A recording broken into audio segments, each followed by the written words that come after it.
Hello and welcome to The World This Week with me, Gavin Lee, here on France 24, live every Friday, discussing the most significant global events of the past 7 days with 4 distinguished international correspondents.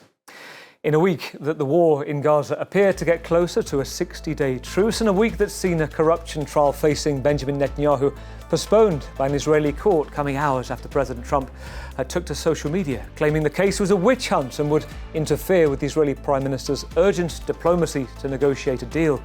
While diplomats talked up the chance for a ceasefire, Israeli fighter jets significantly increased their missile fire across the Strip. Since Saturday, at least 300 Palestinians have died, according to the Hamas-run health authorities, with a beachside cafe that's been seen as a rare place for respite destroyed, with dozens there killed. Israel says Hamas militants were the target.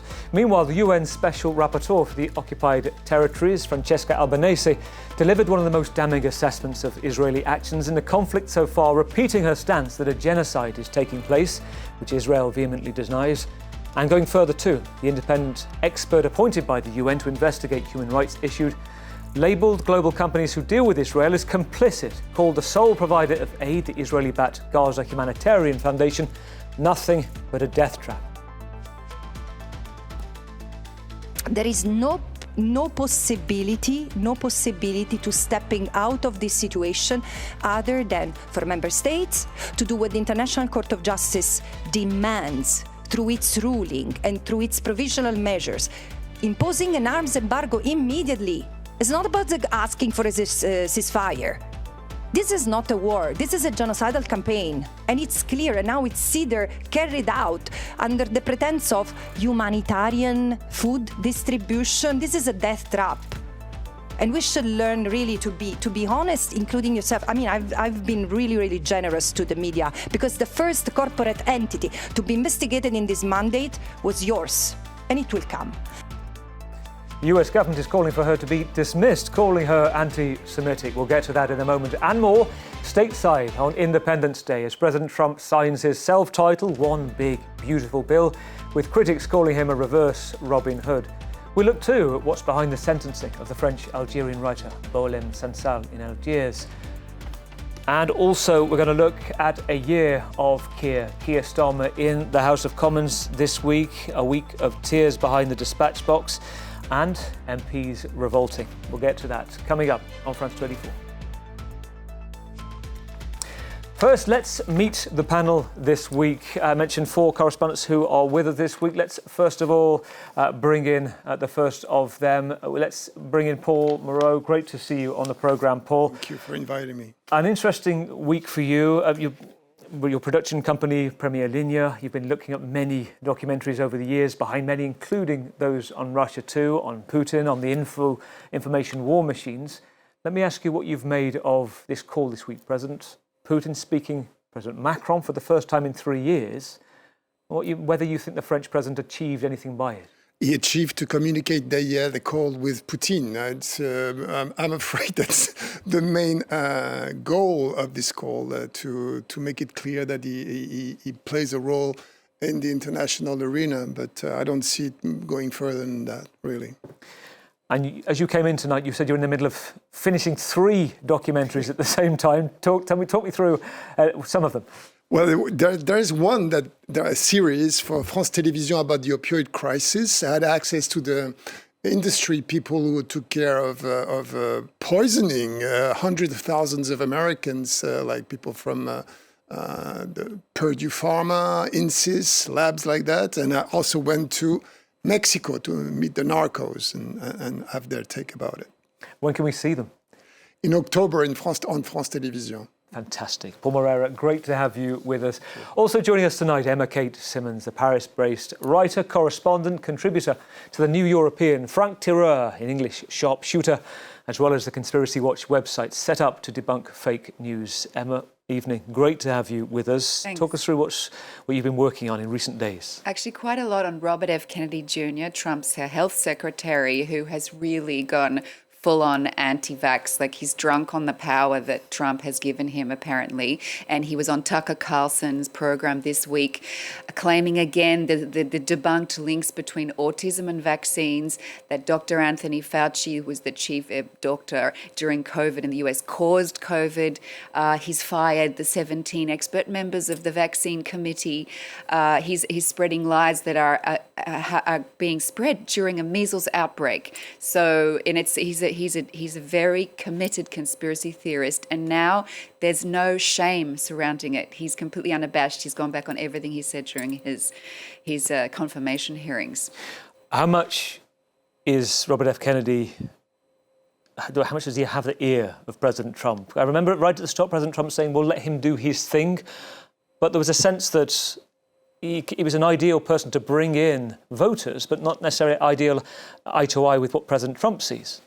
No, I think it was a marriage of mutual self-interest. But now Trump has just given him absolute leeway, and the decision that he took to rip out US funding from the Global Vaccine Alliance, Gavi, could literally put millions of children in danger, endanger their lives. And this was a very political decision that needed the State Department to approve. It wasn't just something from the health department. So you can see the extent to which Kennedy Jr. has been given a huge mandate, and he's doing what he wants. And Trump likes nothing better than a really disturbing conspiracy theory. Clearly. And right now, very easy to go under the radar. Emma, great to have you on the programme with us tonight.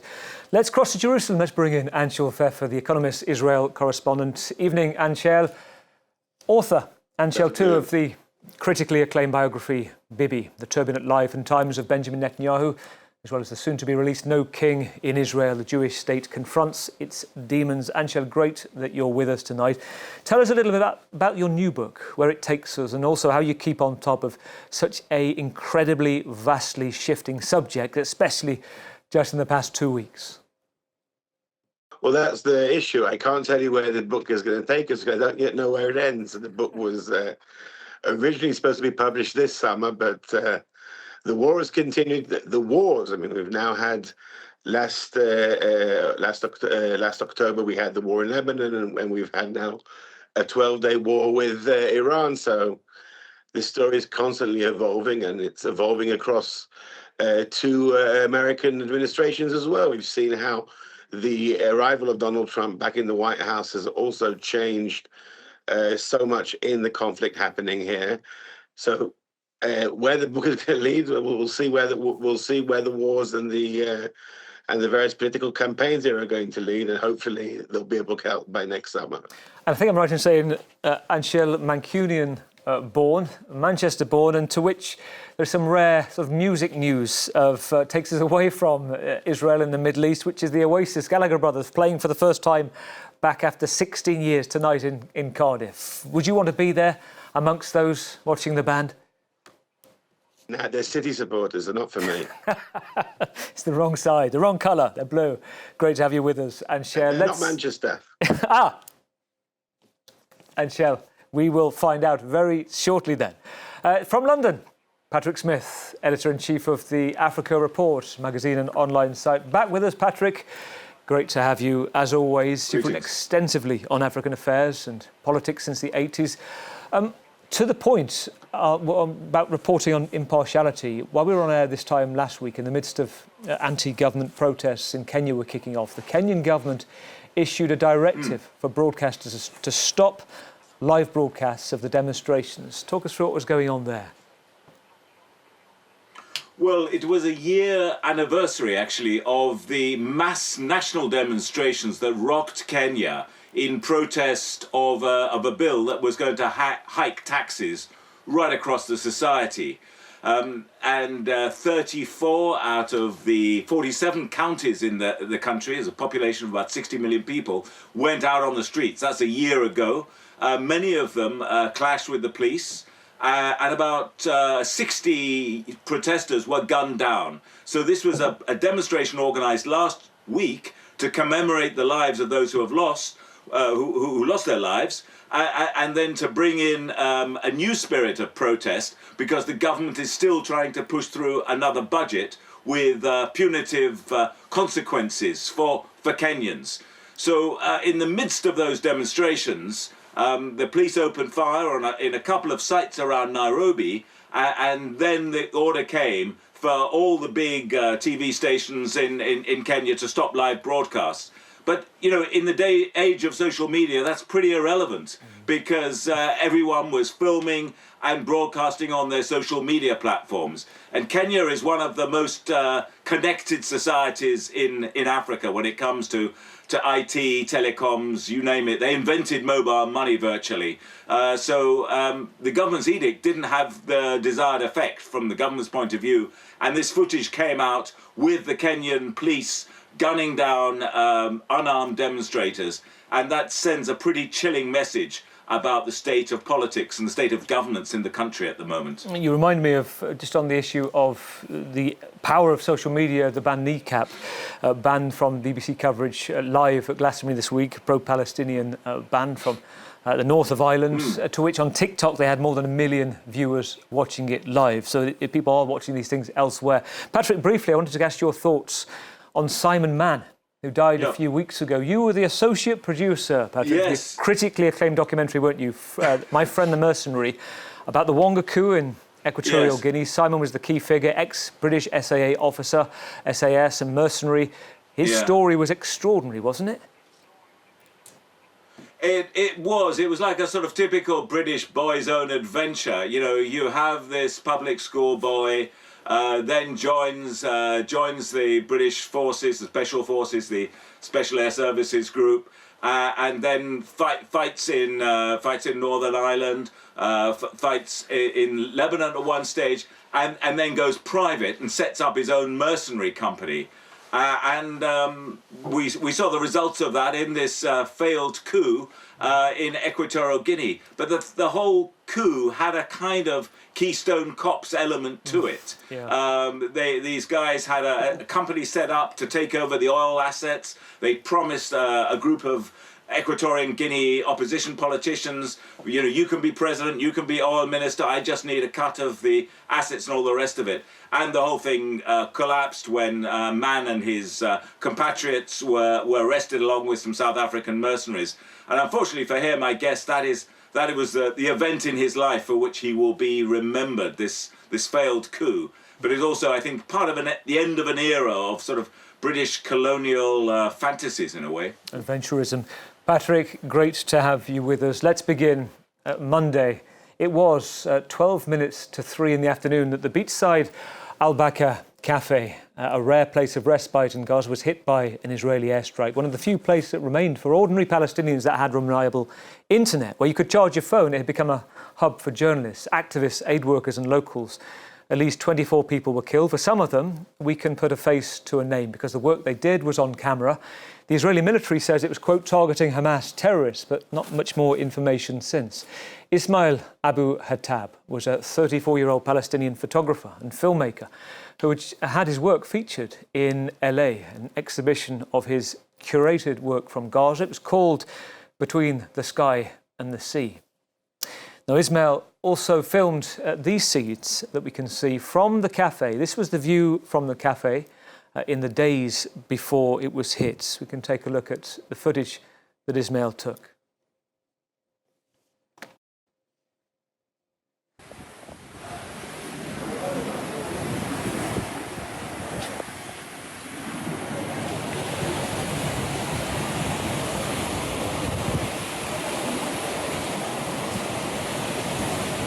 Told local journalists that with his death, more than just one set of eyes had closed. There was also a well-known young amateur boxer, Malek Musle, who was meeting a friend on Monday. She'd been filmed training by the cafe during COVID by Chinese state TV on Life in Gaza. Here she is, talking about her dreams. معروفة هذه اللعبة إنه بس للأولاد، ولكن لما أنا خشيت هذا المجال حبيتها وأعطتني طاقة إيجابية كتير منيحة، فيعني عادي ممكن بنات وأولاد يلعبوها، وأنا إن شاء الله رح أكمل فيها لحد ما أكبر وأمثل علم فلسطيني إن شاء الله، ومش رح مش رح أفصل منها. Well, 300 people were reportedly killed in the territory this week as strikes intensified, including the director of the Indonesia hospital, Dr. Marwan Al-Sultan, along with his wife and children, while his apartment was hit. Israel said it struck a key terrorist and an investigation is ongoing into, quote, uninvolved civilians who were harmed. This happening in a week that a ceasefire of 60 days is said to be near, one that could see Hamas return some of the estimated 50 Israeli hostages, both alive and dead, who are still held in Gaza. Let's begin in Jerusalem with Anshel. Anshel, how do you read the situation? President Trump saying within 24 hours we could have news of a ceasefire. Well, Donald Trump has saw last week how just a couple of phone calls and some posts on social media ended the war in Iran, and I think now he expects to do the same in Gaza. Now it's not so simple to do that in Gaza. The war's been going now for 21 months, and he's just the second American president to try and somehow end it. I think that now, finally, we can with very guarded optimism, say that there does seem to be a chance that it's happening. Israel has accepted the American proposal. The American proposal is not that different from the previous ceasefire that was accepted in January, but Israel, in the second phase of that ceasefire, returned to fighting. This time, Trump has given what we're not quite clear the nature of these guarantees, but he's given guarantees through the Qatari brokers to Hamas that this time he will insist on the ceasefire holding. It's still initially a 60-day ceasefire, but then there is a chance that there'll be there'll be additional talks, and that will somehow lead to a more lasting ceasefire. In public, Netanyahu is still saying that he's not accepting an end to the war, but in private, I am hearing from some of his advisors that I think this time there is a chance that it will lead to an end to the war. I was speaking, Anshel, to Oliver McTurnan from Forward Thinking, a former mediator who said he spoke to some of the mediators with Hamas in the past few days, and the way they're presenting it to him is that this was a package put forward by Trump. There was an Israeli package that he's repackaged and said, this is the final proposal, and that the sense is that, well, as he saw it, there's very little information on what's in the deal so far because there's been so few leaks. Do you know what's in the deal in terms of how many hostages could be released, more than kind of beyond the 60 days? Well, in the last couple of hours, there have been a couple of reports which purport to be the deal. And I think from what I know, they seem to be quite accurate.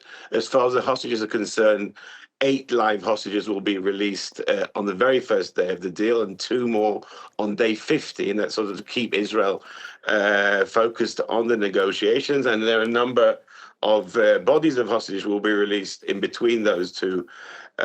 In between those two dates, there'll be 125 Palestinian prisoners, which Israel regards as those with blood on their hands who have been convicted of murder. They will be released in return, and the additional 1,000 plus Palestinian prisoners who were captured during the last 21 months during this war. So that part does seem to be pretty clear.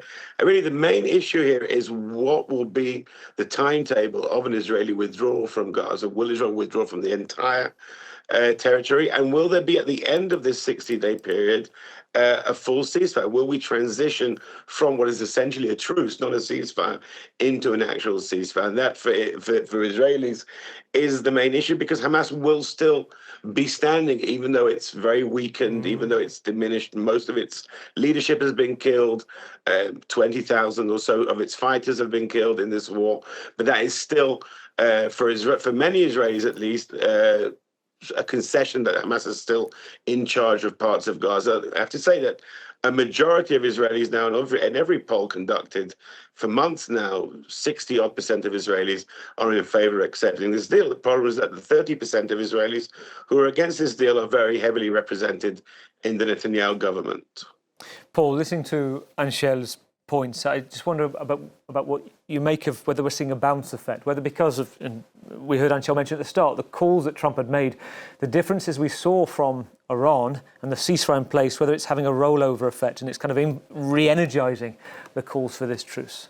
The thing is, like he said, in the first ceasefire plan, there was the idea that the Israelis were they should have withdrawn at phase 2, and they didn't, and they weren't intending to. I mean, Netanyahu made very clear that, okay, he had negotiated that, but changed his mind, and he won't withdraw.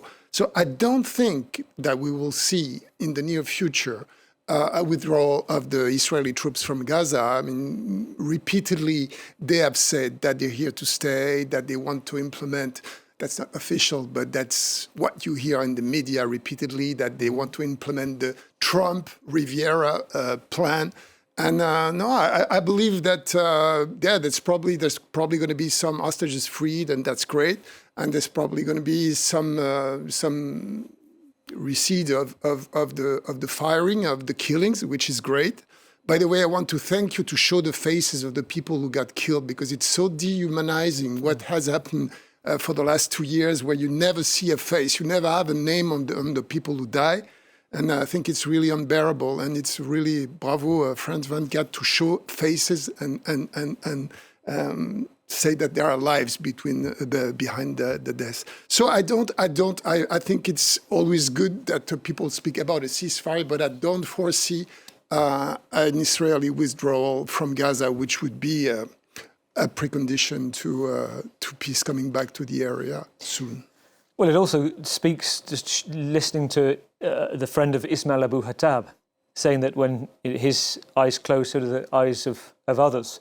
Because, let's face it, the point is, Emma Kate, that there aren't any journalists allowed in there. So everything we hear, whether it's the Gaza Humanitarian Foundation, we hear with a lack of ability to verify what's going on. And I wonder what you make of, probably, we heard at the top of the programme, the strongest statement yet from Francesca Albanese, the UN Special Rapporteur, and naming businesses too, like Volvo, BNP Paribas, banks, IBM, Amazon, that are dealing with Israel.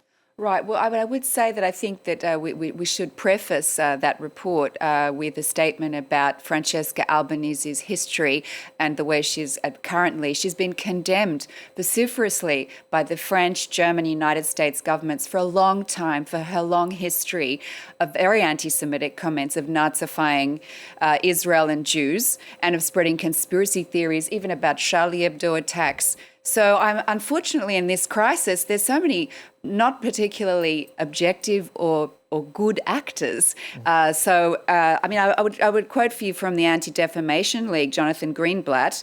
He said that the report that she published wasn't a human rights analysis, but a blatant effort to economically isolate Israel. And she's open about that, and we understand the position she's coming from.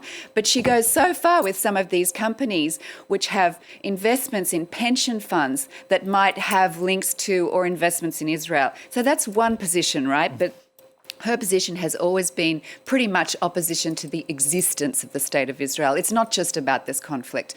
So, but that and doesn't... it's worth saying she's in a powerful position. She's the independent expert. She's in a powerful position, but she's extremely UN. contentious, and she was opposed in that position by several governments that I already listed. But you can then go to a person from the Israeli left, Fania Oz Salzberger, who's the daughter of Amos Oz, and she said that, this week, she said again, on a personal note, I'm devastated by Israel's documented crimes in Gaza and by many of my fellow Israelis' tendencies to deny such crimes. And she did go on to say that there is, however, in her view, a collective trauma, obviously based around what happened on October 7, of this horrible terrorist attack, pogrom, so many people murdered, and the hostage crisis that hasn't been resolved. And the fact, as Anshel pointed out, most Israelis want this war to be finished, and they want a ceasefire to be negotiated, and they want those hostages home and the bodies home. So I just think, once again, the polarization we see on this, and it's so hard to get, as you say, clear information. I mean, but that's not to deny that evidently there have been horrible killings, including of civilians, and some Israeli soldiers have spoken out about that in reports that were in Haaretz newspaper that were fiercely contested by the Israeli government. But there's now an inquiry, right, Anshel? An official inquiry has been opened after these reports into whether or not the IDF was ordered to shoot. Well, there's two things, Anshel, to mention to you. I want to bring Patrick in as well. First of all, Israel calling this report from the UN Special Rapporteur, quote, groundless, flagrant abuse of office. The US saying she's anti-Semitic. Anshel, just to the point of the Gaza Humanitarian Foundation and its controversy, we're hearing a piece in the BBC today with a former employee who's been disregarded as far as the GHF, but he's said that he overheard conversations in which people were spoken of, Palestinians, of as zombies, that they were not given kind of humanitarian treatment. What's your sense of the controversy? First of all, Anshel, then to you, Patrick. The GHF is an organization which was kind of thrown together very quickly under rather suspicious circumstances. This BBC report that you're mentioning is about the American contractors who were working in these distribution hubs, the GHF, and I think Patrick, as someone who's written a lot about mercenaries, knows very well that that type of person. They're called defense contractors nowadays, but we used to be called mercenaries in the media. And about Mrs. Albanese, I have to disagree, I'm sorry, with Kate. I agree with most of what she said, but I don't think she's in a powerful position. I think that the whole title of the United Nations Special Rapporteur is a rather ambiguous title. It's a position with absolutely no power, no authority. These are people who are appointed by the UN Human Rights Commission, which doesn't really have any power. It's not like the Security Council.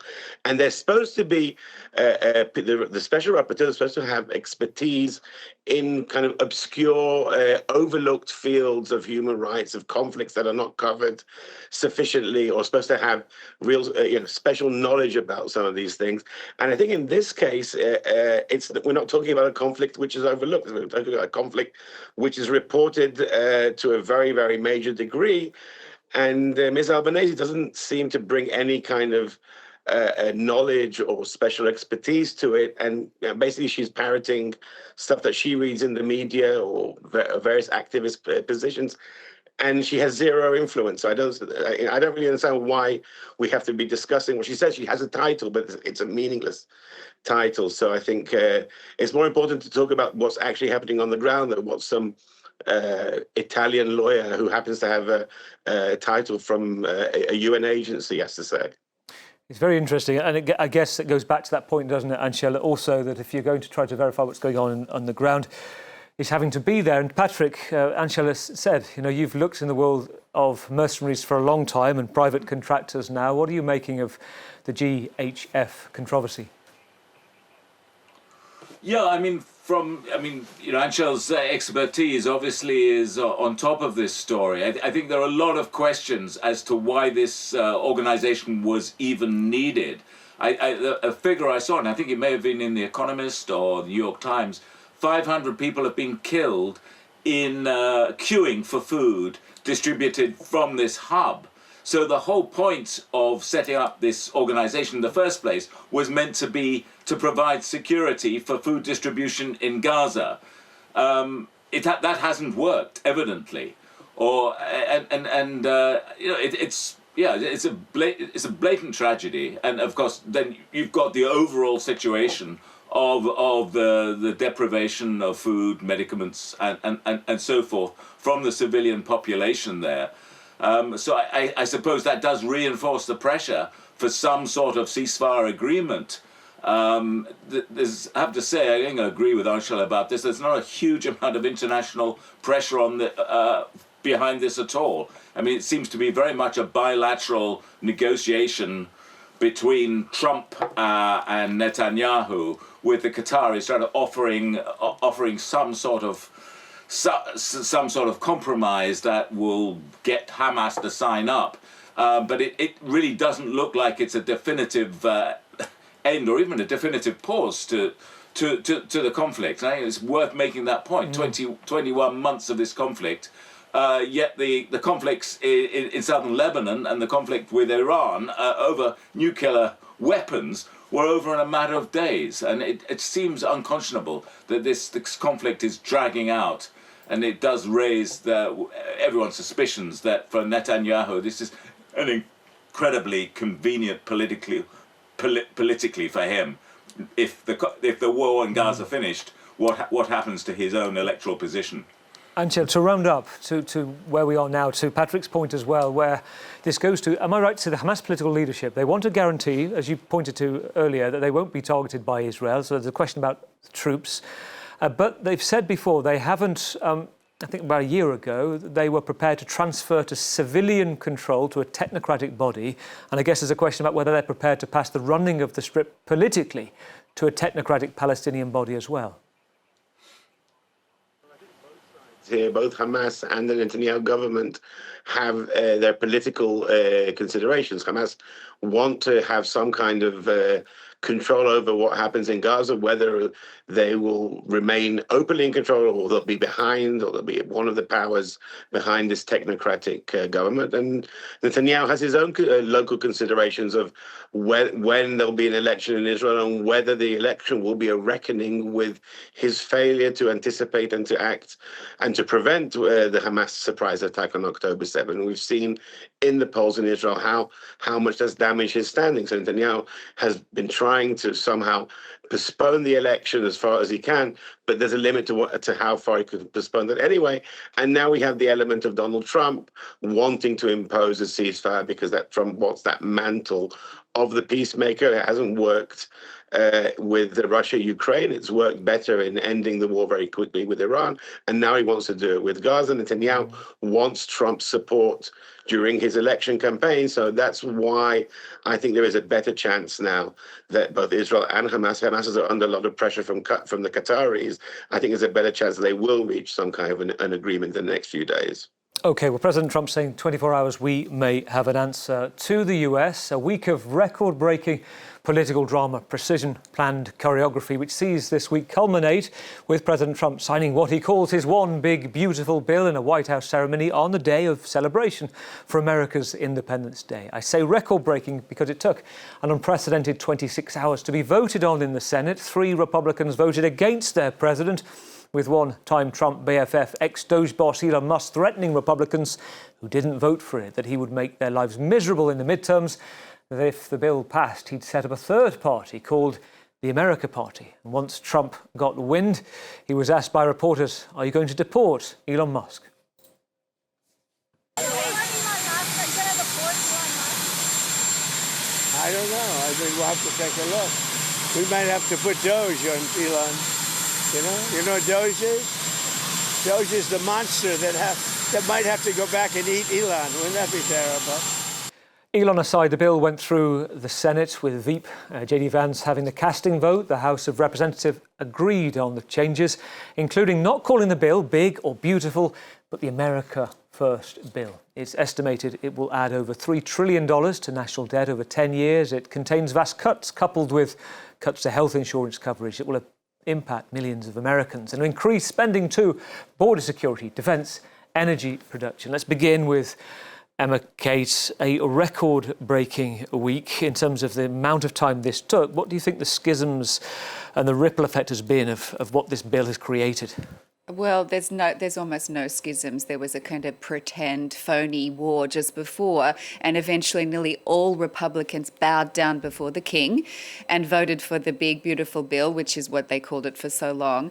But in the end, they're going to pay for that at the next elections if they are free and fair, because so many MAGA voters, including in red states, don't realize that the cuts to Medicaid, which is health insurance for poor and older Americans and disabled Americans, actually falls into a lot of other insurance categories. So people are already going to see this incredible impact. And obviously, what Musk has correctly pointed out, the absolute blowing out of the deficit. I mean, for example, the funding the increase in funding to ICE, which is, conducting these fascistic immigration crackdowns, has gone from $3.4 billion to $45 billion at the end of 2029.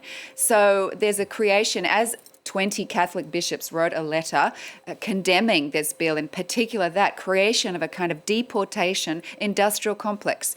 So in the short term, it's another win for Donald Trump, who can't seem to stop raking them in. And he has been able to get away with the fact that he has ripped out munitions being sent to Ukraine and lifted sanctions on Russia, which was just condemned in an editorial by the New York Post, which is, a Rupert Murdoch-owned, normally long-time pro-Trump.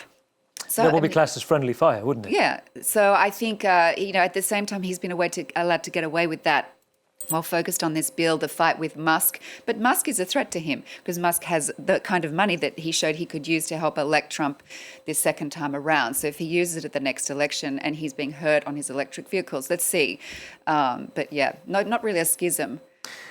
Not really a schism yet. Well, it's at least we're hearing Elon Musk, Paul, saying he's going to set up his own, or he's threatening to set up the America Party. I spoke to Elon's dad recently, Elon Musk, who said that this is when they first had their split a few weeks ago. He said he's not interested in a political party. Seems that's further down the line. It may not be the case. But he did say to me, if there was a bust-up between the world's most powerful man and the world's richest, he believed every time the world's most powerful man would win. Well, obviously, I mean, the facts speak for themselves.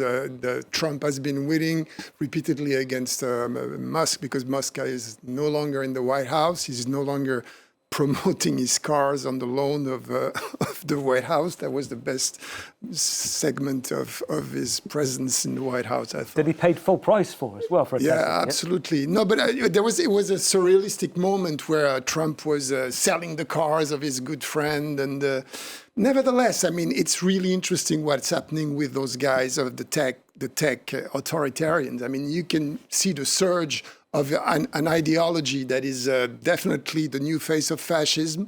Musk is part of it. Peter Thiel is part of it. Curtis Yarvin is part of it. And this is something where they want to deprive the people out of democracy. They don't believe in democracy anymore. They think that technology can control people. They have sold, like Palantir, we know have been used repeatedly to kill people in Gaza, to identify people by their likes on Facebook and social networks, to kill them. So this is the new crowd that is bearing a political project, and Musk is one of them. And they won't be out of the picture after 27. And I believe Trump may be out of the picture and Vance may replace him in 27. And he's good friends with them. To your point, and also, Patrick, just listening to Emma Kate's point, I think she got to the heart of it a moment ago, which is the divisions. Emma Kate said not schisms, but I think the divisions in terms of the choice that had to be made amongst Republicans. This is an Alaskan senator. I don't know if you saw this week. This is Lisa Murkowski, played a pivotal role. If 4 senators went against Trump, the bill was lost. 3 did. And even though she didn't like the bill at all, she said she secured tax breaks for Alaska for the whaling industry. This is her conversation. This is her stare-off with reporter Ryan Neal after the vote.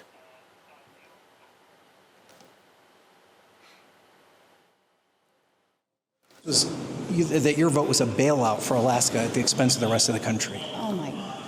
That's what Senator Paul said. My question was easy. Senator, we've got the... I didn't say it, ma'am. I'm just asking for your response. My response is I have an obligation to the people of the state of Alaska. And I live up to that every single day. I fight for my state's interests, and I make sure that Alaskans are understood. Patrick, does that 12-second stare point to what Elon Musk this week called pork barrel politics, giving favours for the sake of a short-term win? Yeah, I mean, I have to say I don't often agree with him about American politics or any other kind of politics, but I would say he's dead right on this. I mean, it is back to the pork barrel style politics, and that, I guess, is the swelling of all these special interests being represented state by state in the union, and that's why it's so massive. I mean, you're ending up with a debt to GDP ratio of 106%, which I read a lot about developing country debt. And if you go anywhere near that, the IMF issue a very, very stern warning that you're bankrupting the country. The 3 trillion spending, you are sounding alarms, not just about where the economy is today, but the legacy that this administration in the US is going to be leaving for the next generation. I think one estimate I saw is that you're going to be needing to raise revenue by over 5% within 10 years over a 10-year period, 5% a year. So you're storing up a lot of trouble at a time when the US dollar is is certainly willfully, it seems to be falling against other currencies and raising concerns there, and also sort of holding up the concern about do people really want to lend the US money? So despite all this stream of foreign leaders going to see Trump and negotiate special tariff deals, that's not being reflected in the international markets by the professionals who are taking a view on US Treasury bills and looking around for alternative assets to invest. That seems to be sending some very, very dangerous signals about the US economy for the short term and indeed the medium term. But other indicators are good. I mean, paradoxically, yes, it's true. Obviously, the US dollar, very grim. It's lost 10% at least of its value since Trump was inaugurated. But inflation is not as high as expected. The jobs figures that came in this week were better than expected.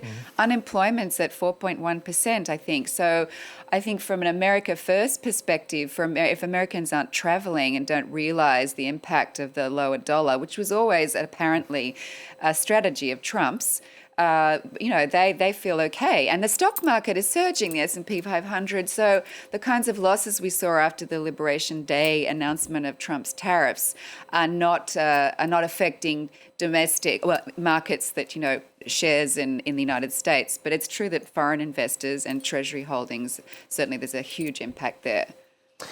Well, let's move to that point, 7,000 kilometres east of Washington. Let's go to Algiers. On Tuesday morning, news coming through from the Court of Appeal that a judge had decided to uphold the 5-year jail sentence in the case of the French-Algerian writer Boualem Sansal, convicted of undermining national unity under the country's anti-terrorism laws. The 80-year-old author, renowned in France for a fearless critique of political oppression.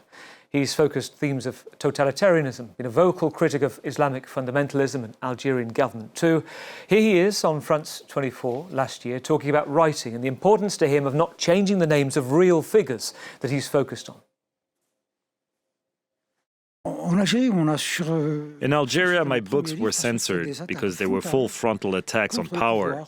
I named names. I didn't use any aliases. I named them, Mr. Bouteflika, Mr. Boumediene, and so on.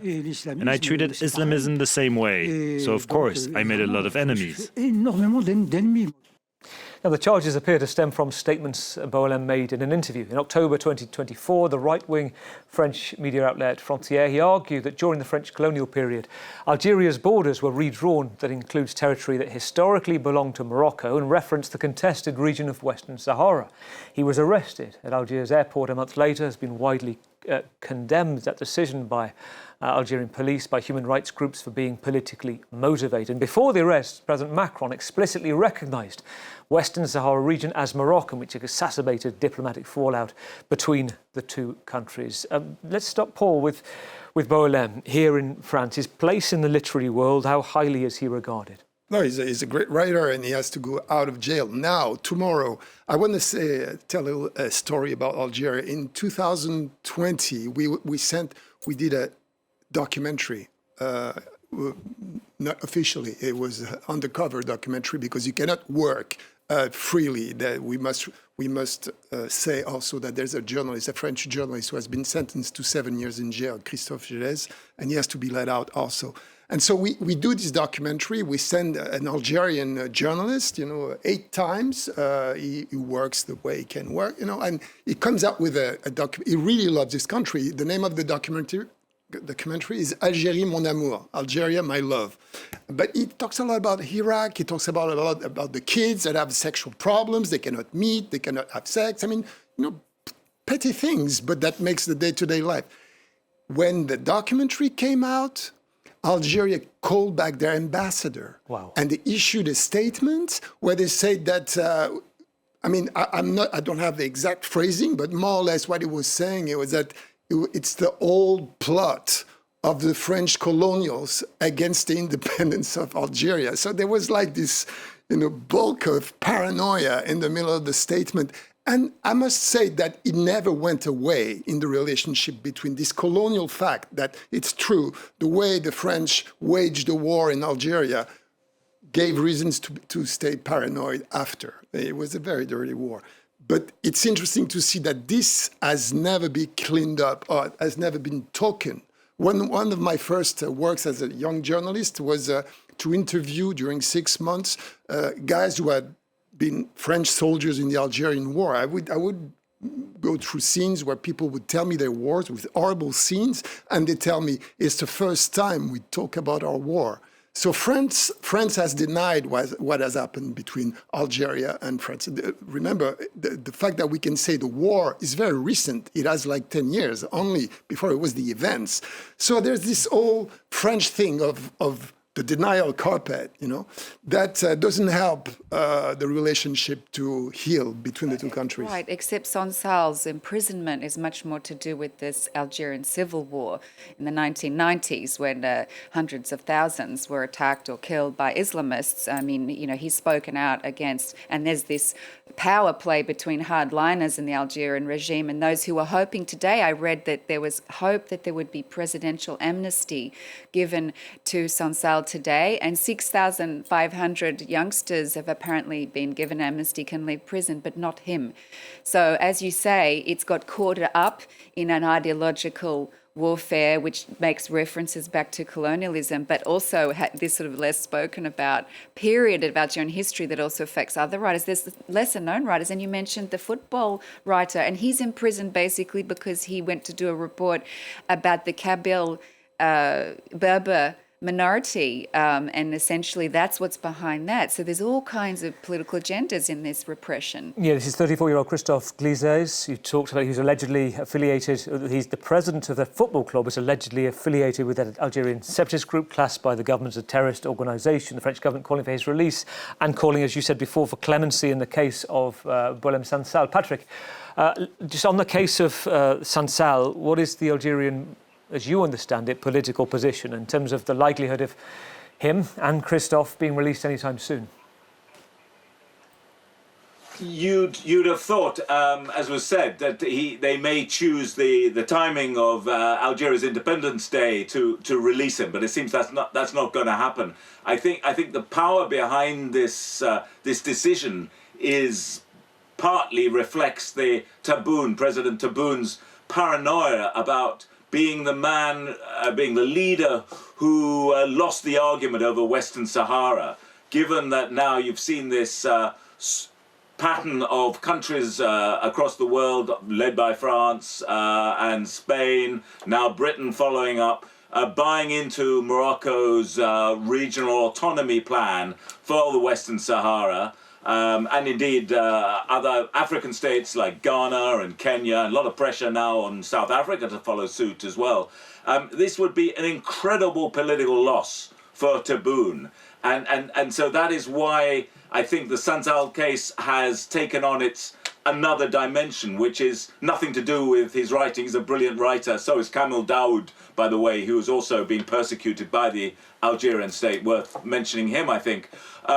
But it's to do with the power politics. And this is one of the fiercest disputes in Africa at the moment between Morocco and Algeria. And Algeria could not really afford diplomatically to lose this. And I think he's seen as a kind of water carrier for the Moroccans. Quite wrong. It's not what he was saying at all. Yes. He was pointing out to some of a colonial injustice in a way.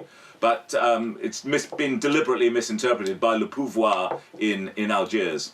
Patrick, great to have your thought on that. Thank you to all the panellists this evening, this week, live in London, joined by Patrick Smith, Editor-in-Chief of the Africa Report. From Jerusalem, Anshul Pfeffer, The Economist Israel correspondent and author. With me in the studio, Emma Kate Simmons, journalist, contributor to The New European, and Frank Tireur, and documentary filmmaker at Premier Linea, Paul Moreira. Thank you all. Thank you for watching. We will see you in 7 days for The World next week.